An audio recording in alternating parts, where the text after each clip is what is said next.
Это не история из жизни, а у его героев нет реальных прототипов. Мое произведение чистой воды вымысел от начала до последней страницы, признается Равиль Сабиров.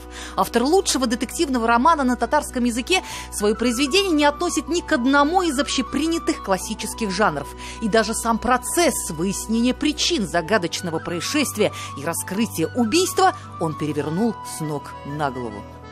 Таких романов очень много. Мне хотелось придумать что-то там свое, оригинальное. Поэтому я предлагал, а давайте мы сделаем убийство не в начале, а в конце. А они на что мне говорили, но это тогда будет не детектив. Поэтому я и говорю, что не уверен, что этот роман детектив. Потому что я, конечно, тут немножко спойлерю, как говорится, в таких случаях, немножко раскрываю секреты. В этом романе в конце происходит убийство. А вот почему оно происходит, читатели могут узнать, когда прочитают роман. Роман под названием «Фяхрине утреп ташладылар» в переводе с татарского буквально означает «убили Фяхри». Несколько раз эта фраза звучит как присказка из уст одного из героев современного детектива. Идею для названия автор позаимствовал не абы у кого, а у мэтра татарской советской прозы Галимжана Ибрагимова, который, как известно, именно этой фразой открыл повествование в романе «Тирен Томырлар» «Глубокие корни». К чему была эта отсылка, читатель догадается сам.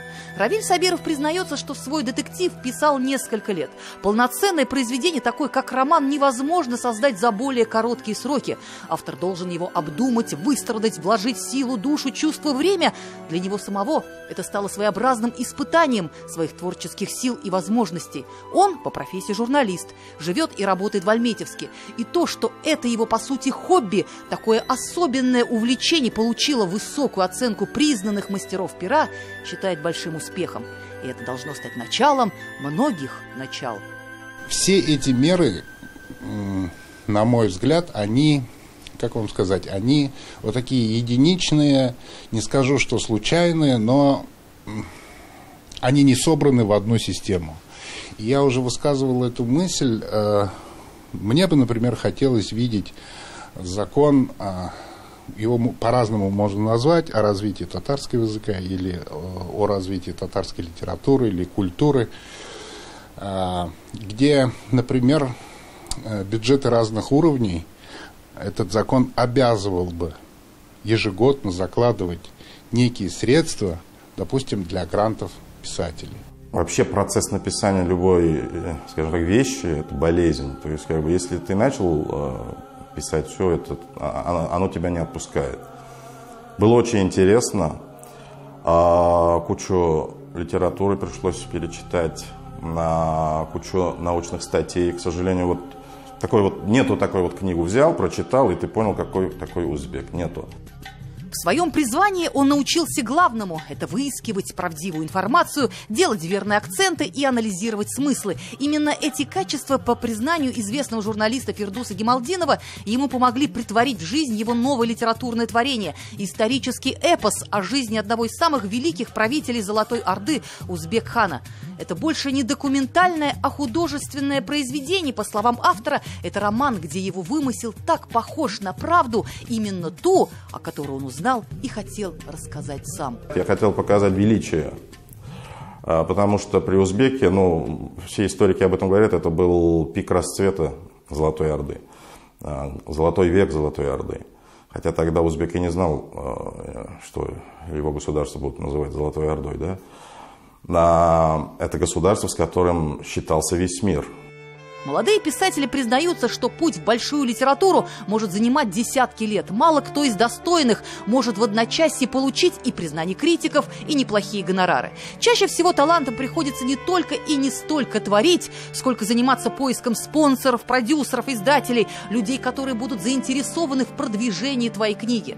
Потому этот конкурс, объявленный комиссией при президенте Республики Татарстан по вопросам сохранения и развития татарского языка, по сути стал той новой волной, хорошим стартом для всех тех, кто знает и чувствует силу своего слова.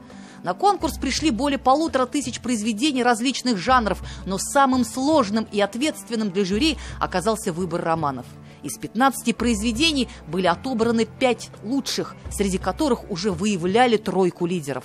Экспертная группа читала запоем, не зная, чье имя скрывается за испещренным мелким шрифтом белым листком бумаги. Заманында біз ауыл хуҗалыгы министрлыгы белән бергә конкурслар оештырдык. Ул вакытта аның җитәкчесе Марат Әхмәтов иде, Марат Гытов улы. Бу конкурсны оештырганда, әлбәттә, бу конкурс шулай ук аның инициативасы белән башланды. Ул бит хәзер мәгълүм ки, президент хузурындагы татар телен саклау һәм үстерү комиссиясе җитәкчесе, һәм ул беренче итеп менә безнең белән җыелгач, безне җыеп алгач инде язучыларны ул әйтте, менә безгә татар әдәбиятын үстерергә кирәк, һәм аның өчен әлбәттә стимуллар кирәк. Без бүгенге конкурсны оештырганда җиңүче әсәрләрне канатларында бастыру турында сүз алып бардык. Нәкъ менә ул инде үзенә күрә бер критерий дип әйтәм соң инде, үзенә күрә бер таләп иде. Һәм иң куандырганы менә бу роман номинациясе булды. Мин инде баш мөхәррир буларак бигрәк тә, чөнки 15 роман арасыннан 7-8-е безнең журналда басылырга лаек дип таптым үзем һәр хәлдә. Һәм инде җиңүче әсәрләрне билгеләгәндә дә, менә кичкә кадәр барды безнең бәхәс, 5 әсәр аерылып торды. Беренче урын безнең иң башта бөтен жюри әгъзалары бер тавыштан беренче урынны билгеләде баштан ук. Каждое его появление на литературном небосклоне – это как глоток свежего воздуха. Его ждали давно и ждали с нетерпением его новое творение. Один из самых неординарных и интеллектуальных писателей нашего времени. Его новый роман, обладатель первого места, это практически гран-при, равных которому не нашлось. Видите, вот конкурс прошел, 5 хороших романов сказали. Это очень хорошо. А вот те, кто говорят, там чего-то не хватает, того нет, этого нет. Это неправда. Ну как это народ есть, а литературы не может быть, что ли? Нет, это неправда. Бер сәгатьтә ничә мизгел бар, сколько мгновений в одном часе, и когда их больше в горе или в радости. Известный драматург и писатель Зульфат Хаким вновь делает вызов этому миру. Его роман о вечных ценностях и непреложной истине, о силе любви и его вере в жизнь. О человечности.